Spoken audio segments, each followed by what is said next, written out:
निधि यादव जी, आपको पता है कि संविधान में धर्म के आधार पर, मजहब के आधार पर आरक्षण नहीं दिया जा सकता।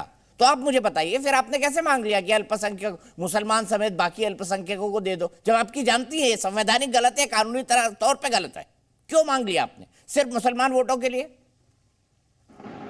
देखिए दीपक जी, महिला आरक्षण की मांग सिर्फ आज से नहीं, विमेन पार्टिसिपेशन, पॉलिटिकल पार्टिसिपेशन की बात सिर्फ आज 2023 में नहीं हुई है।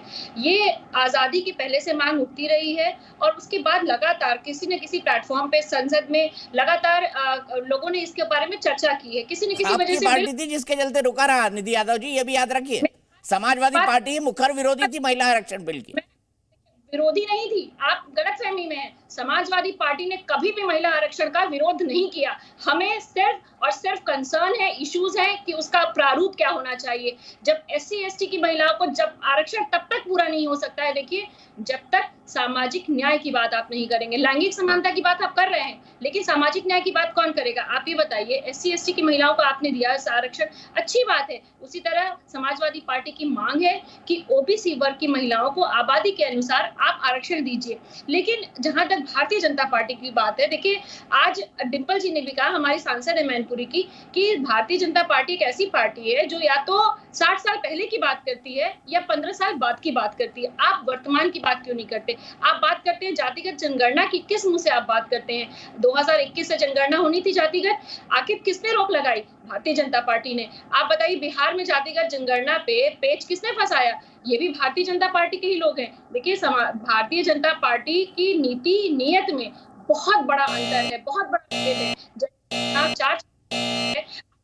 ऐसी इतने जल्दी विशेष सत्र बुला के आप महिला बिल लेकर आए सिर्फ नैरेटिव तैयार करने के लिए, इमेज बिल्डिंग के लिए। महिला वोट, निधि जी, रुकना पड़ेगा आपको, रुकना पड़ेगा आपको, आपका वक्त कंप्लीट हो गया है, रुकना पड़ेगा। निधि जी प्लीज समय का सम्मान करिए, मैं सबको बोल रहा हूँ। मैं सीधे यहाँ से चलता हूँ AK वाजपेयी साहब के पास। AK वाजपेयी साहब, जातिगत जनगणना होगी, होना चाहिए, और आपकी पार्टी का क्या मानना है इस पर? 90 सेकेंड आपके भी। देखिए, प्रधानमंत्री जी ने लंबी लकीर खींची है और ये पीछे पीछे लगे हो कि जी हमारी लकीर है, हमारी लकीर है, हमारी लकीर है। तो कैसे होगा इससे? भाई, जिसने जो काम किया है उसको तो आपको अप्रिशिएट करना पड़ेगा।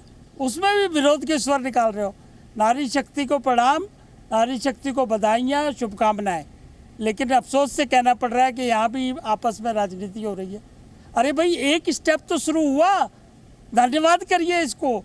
अगला ये केस जो मामला है, ये संविधान से जुड़ा हुआ मामला है और ये जेंडर डिस्क्रिमिनेशन की लड़ाई है। इनको समझना पड़ेगा। पहली लड़ाई है जेंडर डिस्क्रिमिनेशन, उसके बाद दूसरी लड़ाई है कोटा विद इन कोटा। जो शरद यादव जी का बयान था कि परकटी महिलाएं, आई एम सॉरी, मैं ये वर्ड यूज़ नहीं करूँगा, लेकिन कोट एंड कोट शरद जी का यही था कि अगर शिक्षित महिलाएँ आ जाएंगी या समृद्ध परिवार की महिलाएँ आ जाएंगी तो बाकी गरीब गुरबा महिलाओं का क्या होगा? वो लड़ाई दूसरी लड़ाई है, वो कास्ट डिस्क्रिमिनेशन की लड़ाई है, वो सोशल जो बैकवर्डनेस है उसकी लड़ाई है, उसको भी दूर किया जाएगा। अभी तो ये भी धन्यवाद देना चाहिए कि SC ST के लिए भी रिजर्वेशन विद इन रिजर्वेशन है। मान लो 17 सीटें SC ST की हैं तो उसमें 33% महिलाओं के लिए अलग से रिजर्व हो जाएंगी। मतलब आप उसका स्वागत करिए और रिक्वेस्ट करिए कि आगे की लड़ाई जब होगी वो होगी। और एक चीज़ और क्लियर कर लीजिए दीपक जी कि इसमें मानना ये है कि 29 के बाद होगा, नहीं, आई एम सॉरी, इंटरप्रिटेशन ये भी है, लोकसभा पास करेगा, राज्यसभा पास करेगा, प्रेसिडेंट की सहमति मिलेगी, उसके बाद गजट नोटिफिकेशन होगा और लोकसभा में 33% लागू कर सकते हैं। जरा इसको भी ध्यान रखना होगा। नहीं, वाजपेयी जी, इसकी मैं सिद्धांततः सिचुएशन क्लियर कर दूं, ये तभी हो पाएगा जब परिसीमन हो जाएगा और उससे पहले आधे से ज्यादा राज्यों की सहमति भी आवश्यक होगी, क्योंकि विधानसभाओं में भी आरक्षण देना है। मैं यहाँ से सीधे चलता हूं, आम आदमी पार्टी की नेता मेरे साथ जुड़ी हुई हैं सरिता सिंह जी। सरिता Singh ji, thank you very much. बोलेंगे प्रधानमंत्री मोदी जी को इस बिल को लाने के लिए? नहीं, देखिए, जो भारतीय जनता पार्टी ने जो एक शगुफा छोड़ा है देश की महिलाओं के लिए, हम तो ये कहेंगे कि देश की महिलाओं को बेवकूफ बनाने के लिए एक बिल पेश किया है, सिर्फ और सिर्फ 2024 के चुनाव को मद्देनजर रखते हुए, क्योंकि 10 सालों में उन्होंने ऐसा कुछ नहीं किया था जिससे वो देश की महिलाओं का वोट पा सके। अगर इनकी नीयत महिला आरक्षण बिल लाने की थी, तो 2010 में ये बिल राज्यसभा में पेश हो चुका था, वो बिल को वो पास कर देते, लेकिन उन्होंने ऐसा नहीं किया। उन्होंने ये बोला कि पहले सेंसस कराया जाएगा, फिर डिलिमिटेशन कराया जाएगा और उसके बाद में कहीं जाके ये महिला आरक्षण बिल लागू किया जाएगा। सेंसस कब होना है? 82nd आर्टिकल है जो अमेंड हुआ है और ये कहता है कि 2031 में सेंसस होगा। सेंसस होने में 5 से 7 साल का समय लगेगा, उसके बाद में 2 या 4 साल में डिलिमिटेशन होगा। तो शायद हम ये उम्मीद कर रहे हैं कि नरेंद्र मोदी जी 2034 के चुनाव के लिए लड़ रहे हैं, क्योंकि 2024 में कहीं भी ये महिला आरक्षण बिल लागू होता नहीं दिख रहा है। हम तो ये कहते हैं, हमारी मांग ये है कि हम महिला आरक्षण बिल का सैद्धांतिक रूप से सपोर्ट करते हैं, लेकिन 2024 के चुनाव में जो लोकसभा इलेक्शन होने हैं, 543 सीटों में चुनाव होने हैं, 543 सीटों में आप रिजर्वेशन महिला आरक्षण बिल को लागू कर दीजिए, उसके बाद आप सेंसस करवाइए, आप डिलिमिटेशन करवाइए, जो आपका मन है वो कराइए। लेकिन अभी खुद आपके प्रवक्ता, अभी खुद आपके जर्नलिस्ट ने ये कहा कि 2029 तक इस मामले को टाल दिया गया है, और हम कल से सिर्फ यही बात कह रहे हैं कि ये 2024 महिला वोटों को लुभाने के लिए, महिलाओं को रिझाने के लिए कहीं ना कहीं उनके पास अपने कामों को लेके कोई ब्यौरा नहीं है। ठीक है सरिता जी, समय का सम्मान करिए प्लीज। जो बलात्कारियों के साथ खड़े हैं, तो जिस तरह से इनका 15 लाख का जो वादा था, सरिता जी मुझे आपको रोकना होगा। सरिता जी देखिए, मैंने 90 सेकंड का टाइम दिया, मैं बीच में नहीं बोल रहा हूँ। सरिता जी उसी तरह से लगातार मत बोलिए सरिता जी। साबित होगा। एक तो आप स्काइप पे जुड़े हुए हैं, थोड़ा आप जोर से बोल रही हैं तो आपको ऑडियो कट जाता है, जाता नहीं है। इसीलिए मैं 90 सेकंड का टाइमर सबके लिखा रहा हूं, क्योंकि ज्यादातर लोग स्काइप पे जुड़े हुए हैं, ताकि बिना रुके टुके वो अपनी बात को कह सके। प्रियंका टिब्रेवाल जी, वैलिड पॉइंट सरिता सिंह जी ने उठाया, 2024 के चुनाव में ये 33% आरक्षण लागू क्यों नहीं है? जवाब दीजिए, इसका कर दीजिए। देखिए, मैं आपसे एक बात का जवाब पहले ये देना चाहूंगी कि कोई भी जब इलेक्शन आता है ये कहती है अरे ये हुआ क्योंकि इलेक्शन आ गया सर पर, अरे वो हुआ क्योंकि उस राज्य का इलेक्शन है।